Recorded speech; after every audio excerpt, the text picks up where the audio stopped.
Luca Marini on pole for the first time in a Grand Prix. Who's going to come up with the goods in Mandalika today? We are ready to go with 27 laps of this beautiful Indian Ocean circuit. Lights go out, we are on the way. A bit of a sluggish start perhaps from, it looked like, Maverick Vinales and from Aleix Espargaro, and Jorge Martin rides through the front wheel of Luca Marini. Martin a shot to the front here, and Martin takes over from the second row of the grid. That's tight for Pertamina on the inside. Oh, I thought he was going to go out of the seat there. He's had to slot back in sixth, but it's Martin, incredibly, who leads. I mean, like he was on a drag bike, like he cheated or jumped the start. I mean, it was just incredible reactions, and the bike didn't wheelie, it just glided forward, and he just went straight past the front row, and he now leads the race. That was such an amazing start for Martin. Maverick Vinales took a little bit of a while to get going, and eventually has to settle for second place. Marini also not the greatest start, so much so that Fabio Quartararo's passed him, and down to turn 10, Quartararo hanging on in third. Oh, and Espargaro's going to have to go wide there, and look who's going to come through on the inside of them. It's one of the factory Ducatis, and it's Pecco Bagnaia who's going to get past Marquez, and is he going to get past Aleix Espargaro?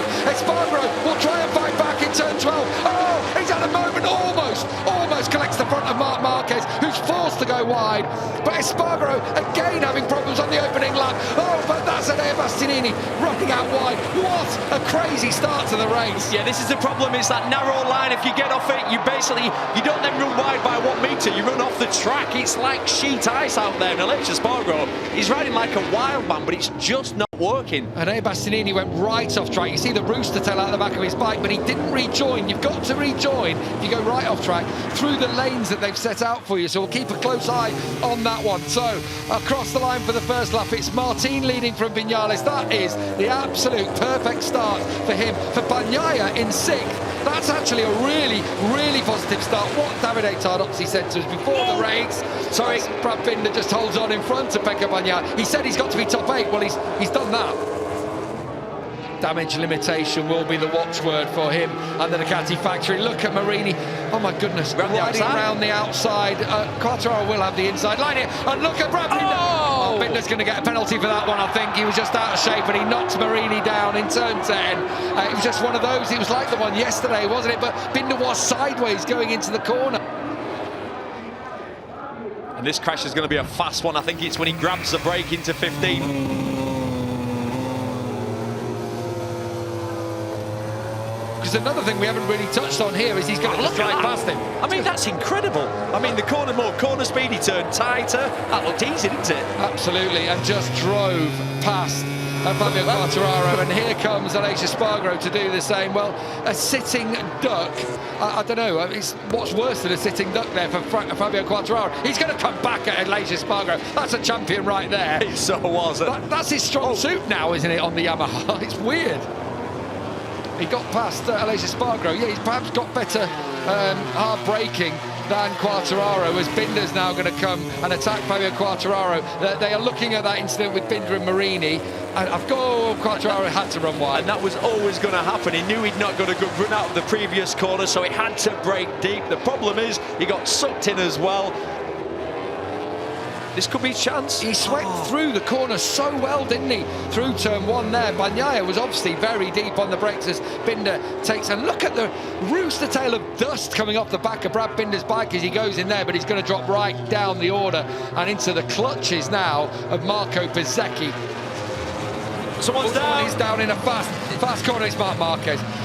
I could almost see it coming. I could almost see it coming as well. The way the weekend's worked. Just turn 11 yesterday, turn 13 today. Both of them fast crashes. Yeah, awful weekend for Marc. It's just nothing at all has been working. I mean, that is so much faster than everybody else. His lead goes up to 2.5 seconds, but there's still 17 laps to go. That lap from Martin on the medium tyre, quicker than Enea Bastianini went for 11th on the grid. Oh, that's going to be tight. Whoa, he's got to have, I'm going to say, had to be contact there. He smashed into the wings of Miguel Oliveira. And I know Brad Binder is an aggressive rider, but that's what we need to see from outside the bike. But it just looked wrong all ends up. Jorge Martin's down. I just saw in the top of the picture, top left, that Jorge Martin has crashed out. I do not believe what we are seeing here.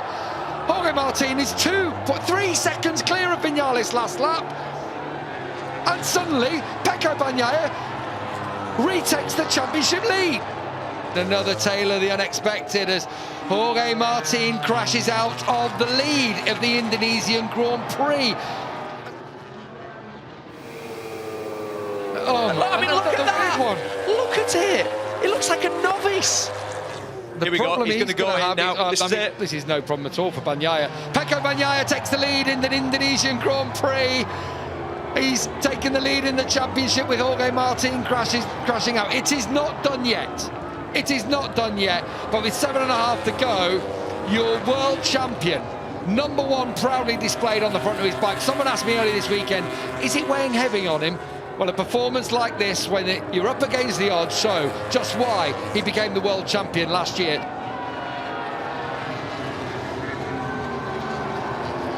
It's the battle for second, it looks like. Surely has to be now. Barring a mistake from Bagnaia, a shake of the head from Vinales as they go down towards turn 1. Quartararo's been running a bit of a wider line here on the last couple of laps to then just watch the pace through here. Just watch the pace on exit. A part where the Yamaha hasn't necessarily been strong this year. And if he keeps the roll going through this tighter part of the racetrack, the Aprilia is blocking his path. Maybe a turn 7, maybe something like that for Fabio Quartararo. Yeah, he's got the gap now perfect to get the run through this part of the track. This is turn 7 into 8. Can he carry that momentum through? No, it's not going to be enough. Or maybe. Not quite. Sure. He's not going to outbrake him from there.